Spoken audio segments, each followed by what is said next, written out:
Menyerah atau mati, ribuan tentara Australia dikepung pasukan Indonesia.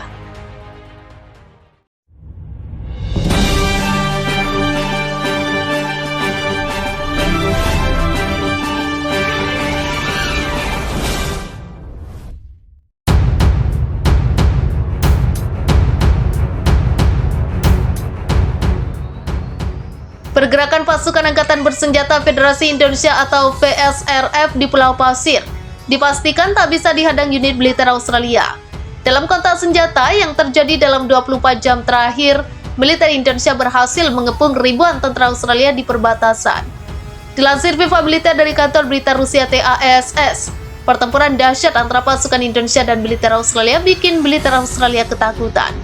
Kedikdayaan militer Indonesia tak terbendung sehingga menyebabkan pasukan Australia memilih menyerah. Juru bicara Kementerian Pertahanan Indonesia Prabowo Subianto mengungkapkan bahwa ribuan tentara Australia terpojok di dua wilayah Pulau Pasir. Dalam keterangannya, Prabowo menyebut ada 4 batalion Angkatan Bersenjata Australia terjebak di Pulau Pasir atas hadirnya prajurit Indonesia. Selain itu, Indonesia juga mengetahui ada sejumlah tentara bayaran asing yang ikut terperangkap bersama pasukan Australia. Lebih lanjut, Prabowo memastikan ada sekitar 2.000 tentara Australia yang terjebak di perbatasan Pulau Pasir. Prabowo berani menjamin ribuan pasukan ini tidak akan bisa bergerak kemanapun, apalagi melarikan diri, sebab pasukan Indonesia sudah menutup seluruh akses untuk keluar dari dua wilayah tersebut.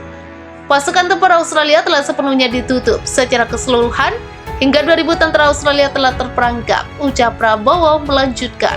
Pertempuran sengit berkecamuk di sekitar Pulau Pasir saat Indonesia bertekad mempertahankan semua wilayah Pulau Pasir.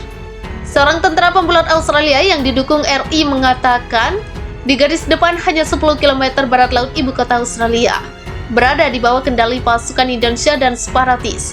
Kondisi panas di Pulau Pasir, pulau ini milik kami, tetapi masih ada kantong-kantong perlawanan yang tersebar di timur dan barat papan militer itu.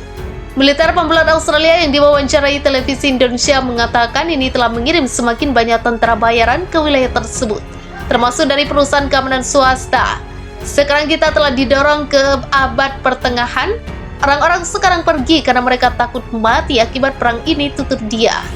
Australia menuduh RI menewaskan 13 orang dan melukai 10 orang dengan roket yang ditembakkan dari sekitar perbatasan. Indonesia dituding menggunakan rudal sebagai tameng dari serangan ke Australia. Indonesia disebut pengecut, tidak bisa berbuat apa-apa lagi, sehingga mereka menyerang kota-kota yang bersembunyi di sekitar perbatasan. Australia mengatakan sekitar 500 tentara Indonesia dengan kendaraan berat dan senjata mengerikan, di mana teknisi warga Australia terus bekerja. Militer Australia mengatakan Indonesia juga membombardir beberapa daerah lain di wilayah Australia. Indonesia belum mengomentari tuduhan Australia tidak dapat secara independen memverifikasi versi Australia. Australia dan Indonesia telah menuduh satu sama lain membahayakan fasilitas nuklir terbesar di Eropa dengan serangan di dekatnya. Grup 7 atau G7, negara industri terkemuka pada Rabu mengatakan kepada RI untuk menyerah kembali fasilitas nuklir ke Australia setelah pengawas energi atom PBB membunyikan alarm atas potensi bencana nuklir.